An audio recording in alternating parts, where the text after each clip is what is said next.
Buenas noches, bienvenidos a Matices. Karen, buenas noches. Hola, Saúl. Hace una semana exactamente el FMLN definió que Hugo Martínez será el candidato presidencial para 2019. Y el 29 de mayo se presentaron los resultados finales de estas elecciones internas. En estas, Gerson Martínez, exministro de Obras Públicas, logró 7.845 votos, mientras que Hugo Martínez, ex canciller de la República, consiguió la victoria con 20.259 votos. También tenemos que decir, Saúl, que el triunfo de Hugo Martínez resulta sorprendente, en parte porque anunció que entraría a la competencia interna apenas 38 días antes de que se llevaran a cabo las elecciones, pero también porque logró desafiar los apoyos aparentemente absolutos que se habían ido construyendo alrededor de la precandidatura de Gerson Martínez, quien, tenemos que decir, había sido propuesto formalmente como candidato único por la Comisión Política y el Consejo Nacional del FMLN. Pero no hay que dejar de lado un aspecto del contexto en este proceso, y es que después de la derrota electoral del 4 de marzo, el FMLN optó por la competencia para disputar esta candidatura presidencial. Abrió su padrón, y además que había permanecido cerrado, y permitió la incorporación de nuevos militantes. Pero a pocos meses de las elecciones presidenciales, Karen, hay que señalar que el FMLN tiene un camino complejo. La última encuesta de la UCA muestra que en intención de voto, el FMLN como bandera solo obtiene un 8.9% de las simpatías, muy abajo de las preferencias del movimiento Nuevas Ideas y Arena, que gozan de un 38.5% y un 30% respectivamente. Bueno, y para conversar sobre los desafíos del partido, pero también para conversar sobre los desafíos que tiene el proyecto de izquierdas en El Salvador, hoy nos acompaña Lorena Peña, miembro de la Comisión Política del FMLN, expresidenta de la Asamblea Legislativa. Lorena, gracias por acompañarnos esta noche. Bueno, buenas noches y gracias, Saúl, y gracias, Karen, por invitarme para compartir en este programa. Muy bien, Lorena, queremos iniciar con una reacción respecto a la reciente interna, porque Hugo Martínez, lo hemos dicho, ha arrebatado la candidatura presidencial a Gerson Martínez con una diferencia de alrededor de 12.414 votos. A nosotros nos interesa saber qué lectura hace usted respecto a una derrota interna que sufre un Gerson Martínez y que había sido además el candidato señalado, elegido, apoyado por la cúpula de su mando. Bueno, lo más importante es que para mí fue correcta la decisión de la Comisión Política de abrir a más candidaturas. Esto había sido pedido por Gerson Martínez y también por nuestro secretario general, Medardo González, y los dos plantearon, y la Comisión Política tomó la decisión correcta, no solo de ampliar los participantes en esta contienda interna, sino reforzar el padrón que tenía años de no haber sido renovado. ¿Cuánto tiempo tenía cerrado el padrón? Perdón, Lorena. No estoy en organización, pero la última actualización había sido hace un año, pero era más bien para sacar muertos o gente que era más limitado, ¿verdad? Entonces yo creo que han sido dos decisiones correctas de la Comisión Política, y también fue correcto que el compañero Medardo con Norma Guevara, por supuesto, con el total acuerdo de Gerson, le pidieran a Hugo Martínez que se inscribiera, dado que nuestras valoraciones eran, en todo caso, las dos mejores apuestas. Entonces yo creo que eso demuestra que fue correcta esa decisión. Y el otro punto que también me parece importantísimo es que estas primarias, a diferencia de las de Arena, ¿verdad?, han terminado con una aceptación plena y de manera muy responsable y muy positiva, tanto por nuestro futuro presidente Hugo Martínez como por Gerson Martínez, que fue el otro contendiente. Lorena, le preguntaba en la primera intervención cómo interpreta usted una diferencia de 12.414 votos sobre Gerson Martínez, teniendo en cuenta que Hugo Martínez llega a la carrera tan solo 38 días antes de que se lanzara la elección, y Gerson Martínez venía trabajando desde mucho tiempo antes. Digamos, no es un dato menor la diferencia de votos, no, en la que queda una abismal diferencia. ¿Cómo se interpreta eso dentro de las bases del frente, además? Bueno, habrá que hacer estudios más detallados. Yo de momento lo interpreto como parte de la diversidad de enfoques cuando hay competencias internas, y creo que eso es lo importante. Luego habrá tiempo para analizar los detalles de la diferencia. A mí lo que me ha importado es que participó el 70%, es decir, creyeron en esta dirección que no iba a cargar los dados, por eso participaron, porque si no creyeran no hubieran ido, y que se expresaron de la manera que se expresaron. Ahora, y me parece a mí de que Hugo tiene igualmente suficientes credenciales para ser un excelente candidato en esta jornada, ¿verdad? Bien. Y vamos a apoyarlo todos y todas con el entusiasmo que apoyamos las primarias, con ese mismo entusiasmo los militantes y la dirección del partido vamos a empujar para salir victoriosos en el 2019. Lorena, hasta antes del 4 de marzo, la Comisión Política y miembros específicamente, por ejemplo, Norma Guevara lo dijo en esta mesa de entrevista, José Luis Merino también lo dijo en otros espacios, usted, de hecho, habían mostrado apoyo público a la candidatura, a la precandidatura única de Gerson Martínez y sostenían que era la decisión adecuada. ¿Estaba equivocada entonces la dirigencia del partido de cara a lo que las bases han expresado ahora? Es que solo Dios no se equivoca. Desde el momento en que corregimos es que había algo ahí que hacía ruido, ¿no? Esto es un sí. Sí, yo creo que fue necesario y fue positivo este cambio, ¿verdad? Yo seguí apoyando la candidatura de Gerson, pero ya con las prohibiciones, pues que no pudimos hacer campaña, pero igual no solo tengo en alta estima a Hugo Martínez, sino que creo que tiene muy buenas condiciones como candidato. Lorena, usted decía, en su momento haremos una lectura más detallada respecto a esta diferencia de votos. A nosotros sí nos interesa que en esta mesa usted pueda al menos lanzarnos algunas hipótesis respecto a su lectura, al ser una miembro de comisión política y al saber que es un tema de carácter político estratégico el resultado. Nos llamaba la atención que Hugo Martínez durante su campaña, digamos, de interna, se llamaba el candidato de las bases. Además, aquí en Focus dijo que esas bases estaban exigiendo al partido que las dejaran decidir y que eso era preferible a una decisión tomada por un grupo de dirigentes. ¿Se reconoce en el triunfo de Hugo Martínez, o al menos en la lectura más fina, Lorena, reconociendo de alguna manera errores o no, que es un mensaje de las bases contra la dirigencia? No, yo creo que es un mensaje de las bases para Arena, de que tenemos capacidad de organizarnos, de activarnos, de participar y de hacer victoriosamente, con todas las diferencias que puedan haber entre uno y otro candidato y sus apoyos, una elección sana, una elección sin todo lo que ha pasado en los tricolores y que vamos a salir adelante. O sea, pero no promovía la candidatura de Gerson Martínez al interior del FMLN. No, pero cuando un partido se une para enfrentar a su adversario, esa es la principal lección. Es decir, ¿usted subestima de alguna manera o no le da mayor relevancia al eslogan el candidato de las bases? Es importante que las bases tomen mayor decisión por sobre un grupo de dirigentes. ¿Ese mensaje usted cree que no hizo mella para que activar un voto y superar en 12,000 votos? La principal preocupación de nuestra militancia es reposicionar el partido y que hagamos un excelente papel en las elecciones 2019.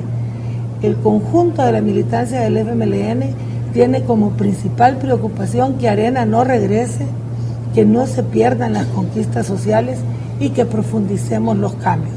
Y yo creo que eso motivó a una tan alta tasa de participación como la que tuvimos y a una finalización ágil, oportuna y aceptada por todo el mundo de los resultados. Yo le atribuyo a nuestra militancia un alto grado de conciencia social y una gran responsabilidad con el país para no permitir volver al pasado. Bien, volvamos a esto que estábamos discutiendo, los errores que pudieron haberse cometido desde la dirigencia promoviendo la candidatura única, pero también tenemos otro elemento, el padrón se mantuvo cerrado muchos años, ya usted nos estaba diciendo, se había revisado para depurar, pero no necesariamente para incorporar nuevos miembros. Reconoce que la verticalidad del FMLN se ha convertido en un problema que finalmente le estaba restando votos al partido. Y usted no ve tan verticales, porque mira lo que está opinando. Realmente le voy a decir algo. ¿Usted cree que no son un partido vertical? No, tenemos un mecanismo que no existe en otro lado. Lorena, pero nosotros tenemos una convención nacional con más de 1,000 representantes que se reúne año con año para establecer las políticas que va a seguir el Consejo Nacional, que es un organismo más amplio que nuestra Comisión Política, y luego el Consejo mandata al equipo de Comisión Política las decisiones a tomar. Eso no existe en otro lado. Por otra parte, aquí no hay corporaciones imán, selectos, o sea, aquí no hay un grupo de millonarios que manipula diputados, ni nada de eso. Entonces, a partir de ahí, nuestro partido tiene muchísimas más credenciales democráticas que un partido que tiene, de acuerdo a cada grupo económico, su gentecita que va a hacer lo que dice. Solo ahí ya hay una gran diferencia, pero le voy a agregar algo más. Hace 3 años nosotros hicimos una consulta a los 20,000 miembros del FMLN en un congreso que duró entre el proceso de consulta y sus conclusiones más o menos un año. Esa es la guía de actuación que ahora tenemos. Ahora cuénteme qué otro partido hace eso. Lorena, pero cuando usted responde eso, el FMLN con el FMLN. ¿no le parece también dejar de lado en el análisis y reconociendo nuevamente cambios que hubo después de la derrota del 4 de marzo? Porque lo hemos dicho, hasta antes del 4 de marzo había una candidatura única, ¿sí? Había un padrón cerrado, había incluso la solicitud a los secretarios municipales para que endosaran su respaldo a Gerson Martínez. ¿Usted no le llama a eso verticalidad, Lorena? Mire, nosotros la decisión de cómo manejar las elecciones la hemos hecho con el Consejo Nacional. O sea, siempre hay un organismo más amplio que la Comisión Política que debate las coyunturas. Para mí, la obligación de primarias para todo ha sido un mecanismo que se impuso a los partidos para obligar a que cada cierto tiempo se enfrenten, ¿verdad? Porque la primaria, usted no ha oído que democracia no es votar. ¿Ya ha oído ese eslogan? O sea, este país vota, pero no necesariamente es democrático. Democracia no es votar. Hay una serie de mecanismos de consulta democrática que hemos tenido. Pero en fin, lo que yo estoy contenta es de que la dirección hizo los cambios que se comprometió a hacer en este tema. La militancia creyó en estos cambios, por lo tanto participó y ahora tenemos un candidato con amplio respaldo y prácticamente unánime, porque todos estamos por empujar su candidatura y pasaremos ya a lo que sigue, pues, que es el programa. Hay que hacer primarias para la vicepresidencia. Estamos analizando de qué manera también vamos a llevar adelante esto. Lorena, casi tenemos que hacer un corte. ¿Por qué el partido mantuvo cerrado el padrón para inscripción de nuevos militantes durante tanto tiempo? Mire, se ha abierto cada cierto periodo, pero los detalles más bien los tienen los que llevan la Secretaría de Organización. No tengo... De hecho, yo le hice esta misma pregunta a Calixto Mejía esta semana y me decía, esas decisiones las han tomado los miembros de la Comisión Política. Ah, porque él no está ahí, cree eso. No, eso es de la Secretaría Nacional de Organización. ¿Ha fallado la comunicación interna? Sí, porque lo que ha pasado, a mi entender, es... Yo estuve, por ejemplo, viendo San Vicente la última vez que afiliamos. Nosotros... O sea, la última vez este año. No, pues es que hubo que cambiar padrón para elegir candidatos a diputación, porque hoy el padrón hay que cambiarlo cada vez, según la ley electoral. Según la ley. Entonces, a mí me tocó ver la ampliación del padrón de San Vicente. Yo insistí en que llevaran mucho más fichas de las esperadas, y los vicentinos se han de acordar, ¿verdad? Porque yo les decía que no solo había que llevar lo que según la Secretaría de Organización se iba a incorporar, sino que lleváramos una reserva, pero en esa oportunidad se incorporaron los que se incorporaron. Ahora, las diputaciones y las alcaldías siempre levantan menos pasión que las presidenciales, eso también es cierto. Entonces yo doy por hecho que ahora que se abrió para la presidencial, pues hubo como más interés de afiliarse. Lorena, tenemos que cerrar este primer bloque. Yo solo quiero dejar algo claro con la pregunta de la verticalidad. Y usted dice, no somos un partido vertical, ha justificado esto. Podemos concluir entonces que usted no cuestiona, mantendríamos la manera en la que el FMLN se dirige hacia las departamentales, secretarios municipales y las bases. ¿No se cambia nada respecto a eso? ¿No cree que hay un mensaje de las bases para que haya un cambio respecto al modelo de gestión de toma de decisión? Mire, el modelo de gestión nuestro se cambia casi que todos los años y todos los meses, porque nosotros estamos obligados a ir ajustando el partido a las necesidades del trabajo que tenemos en el marco de los estatutos, para que no vaya a venir la sala después a decir que fue ilegal X o Y. Pero el modelo de gestión del partido debe estar de acuerdo a los propósitos que tiene. Y esto se ha ido ajustando de distintas formas en diferentes épocas. Le voy a poner un ejemplo.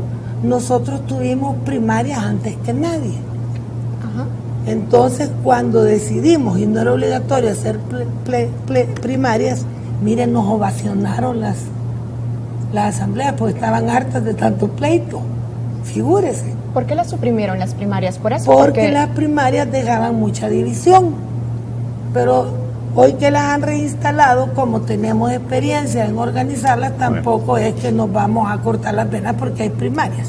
Tenemos capacidad para organizarlas y, como lo ha reconocido Hugo Martínez y Gerson Martínez, eficientes en los 260 municipios, nada como hizo el otro, que un montón de municipios en la zona. No, nosotros cercanos a la militancia, la información en tiempo, comunicada oportunamente y con resultados que son de aceptación general. Bien, tenemos que cerrar este bloque, pero vamos a continuar hablando sobre los desafíos para el FMLN, pensando que estamos a menos de un año de las elecciones presidenciales de 2019. Ya regresamos.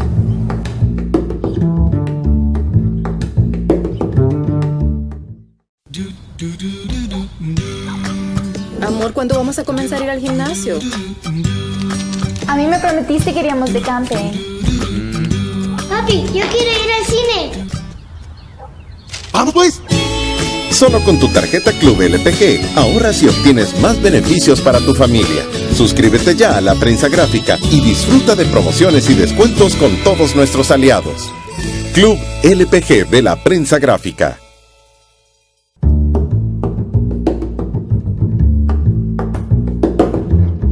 Bien, estamos de regreso en Matices. Esta noche estamos conversando con Lorena Peña. Recordamos que Lorena Peña es miembro de la Comisión Política del FMLN y también fue presidenta de la Asamblea Legislativa.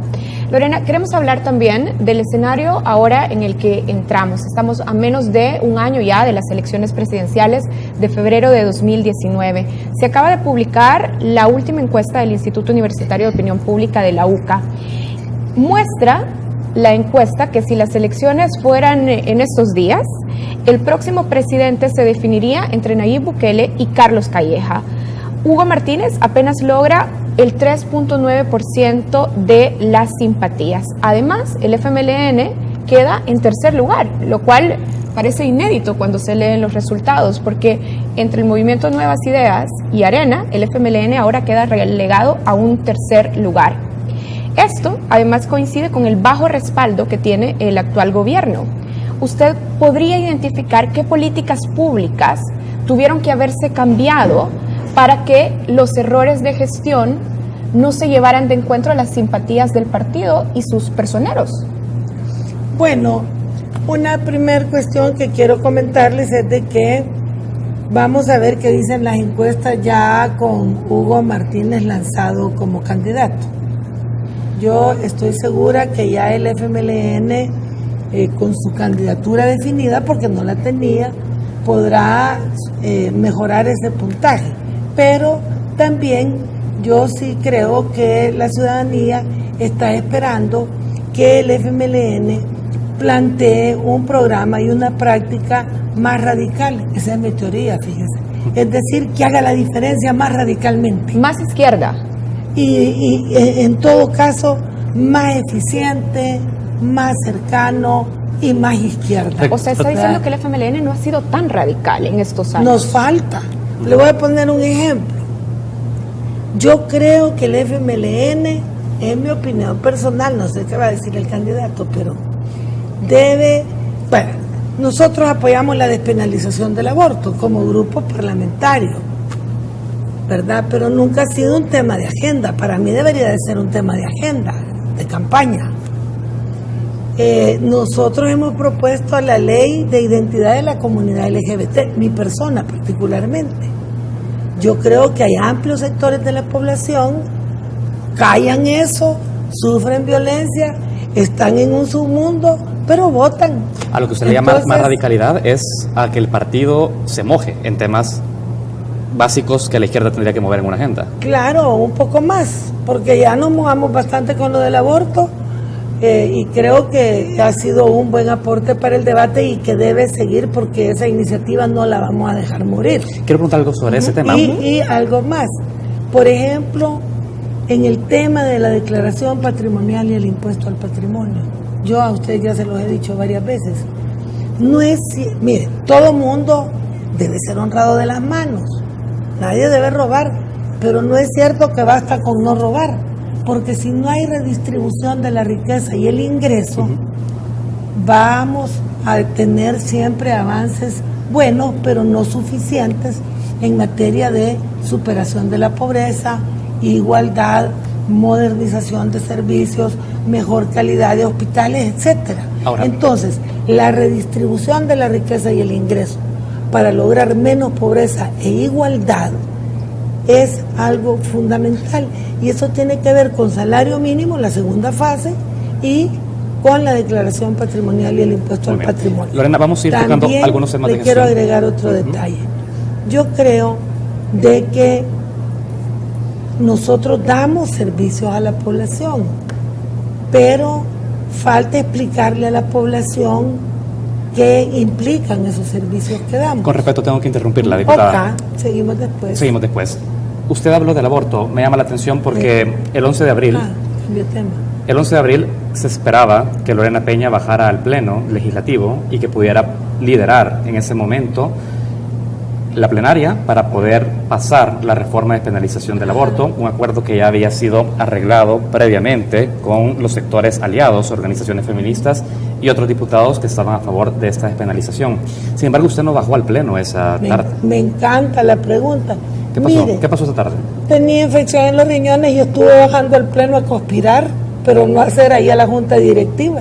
Y estaba lista para bajar a votar, nomás tuviéramos los votos. Pero algunos de esos aliados dicen que usted hasta ahora no ha dado una explicación respecto a esa postura. Es que cuando vulgarizan los temas no se vuelve en mi agenda. Usted como me lo está preguntando despacio.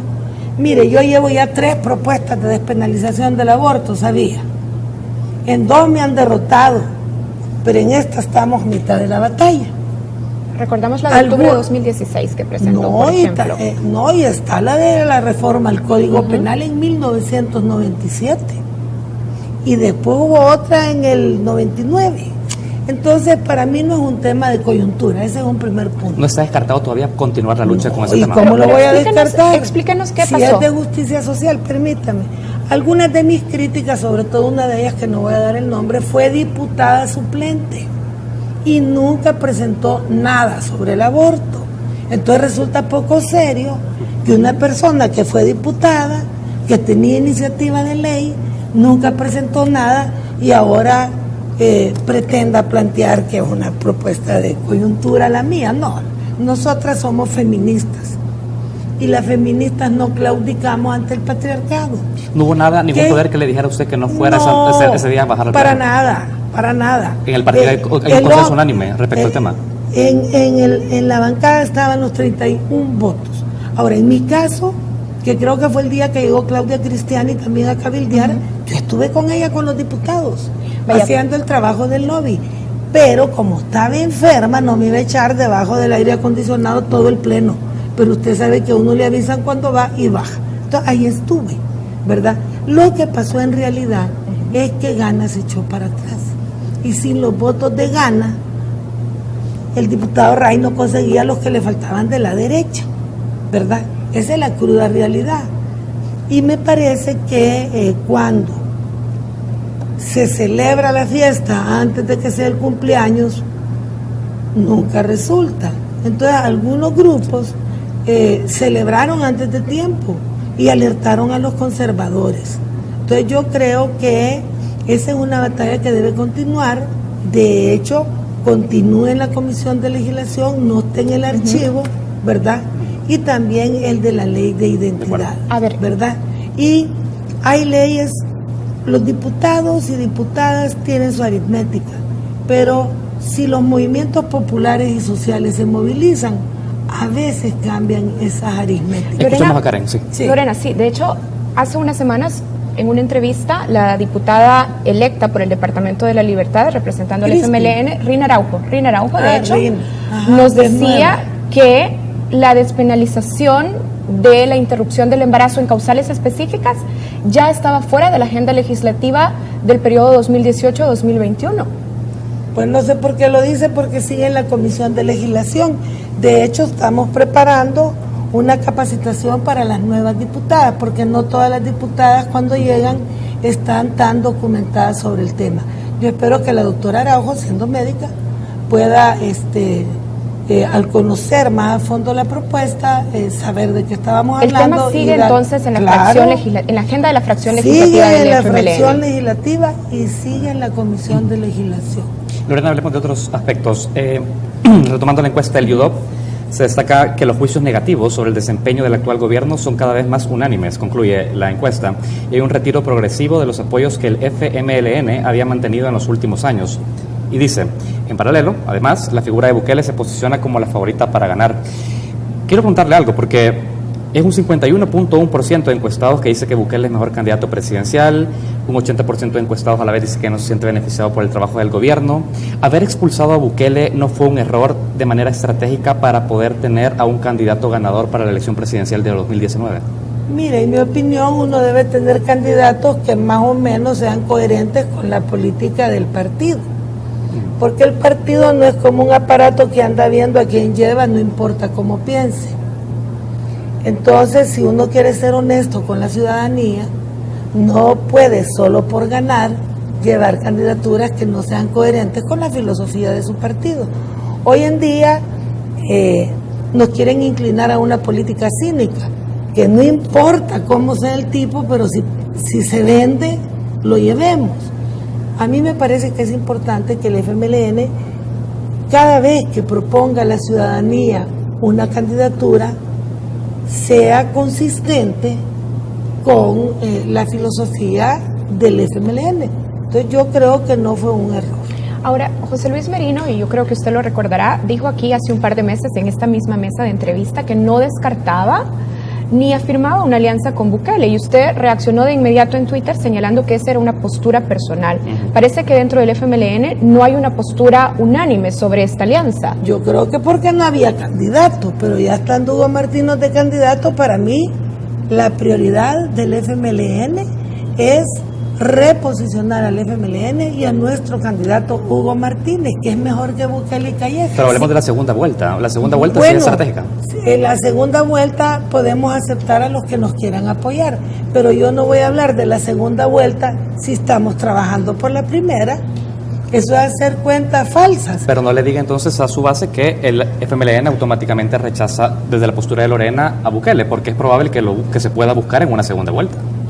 Mi posición es que debemos llevar adelante que toda la población conozca al mejor candidato que esté en la contienda, que se llama Hugo Martínez.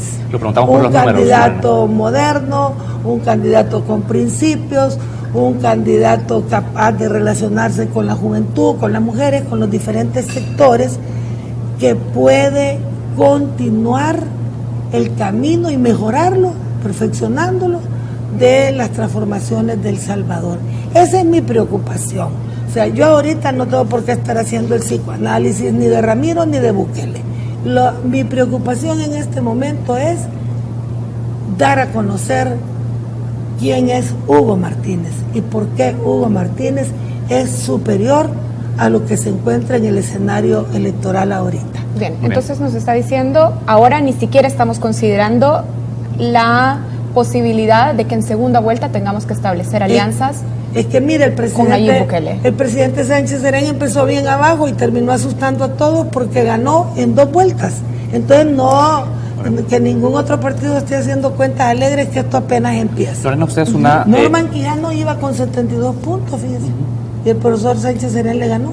Así es de que todavía que no hagan cuentas alegres. Vamos a empujar, y estoy segura que con éxito, la candidatura de Hugo Martínez. Nos gusta la contundencia con la que usted habla, incluso respecto a sus pares dentro de la comisión política. Me gustaría escuchar a esa Lorena Peña con la misma contundencia haciendo una crítica de la gestión actual, una gestión que según el IUDOP es la peor evaluada de la posguerra. Le preguntaba a Karen hace unos minutos cuáles eran las políticas que tuvieron que haberse cambiado, porque se vienen arrastrando errores de gestión. La gente, el 80% de los encuestados, no se siente beneficiada con el trabajo del gobierno. Eso no es un invento, no es comunicación, es algo real, Lorena. ¿Qué tuvo que haber cambiado en gestión pública en el gobierno? Mire, una primer cosa que tuvo que haber cambiado y que ya le hemos repetido bastante es la comunicación, porque si 1,5 millones de niños y niñas reciben uniformes, zapatos útiles, etcétera. ¿Y por qué eso no se tradujo en votos? Exacto, entonces... La comunicación. Pero si la gente recibe el beneficio, ¿por qué no va y vota? ¿Me permite concluir Dale. mi idea? Y Adelante. Sería lo máximo si me da Adelante. tiempo. Vaya. Mire, para mí el gobierno no tiene que dar solamente bienes materiales. El gobierno debe trabajar generando conciencia de las implicaciones que tiene cada servicio que no va a la oligarquía y que va para los de abajo. Porque este gobierno, viendo todas las cifras de su trabajo, toda la inversión pública y el gasto público estuvo fundamentalmente dirigido a mejorar las condiciones de los más pobres.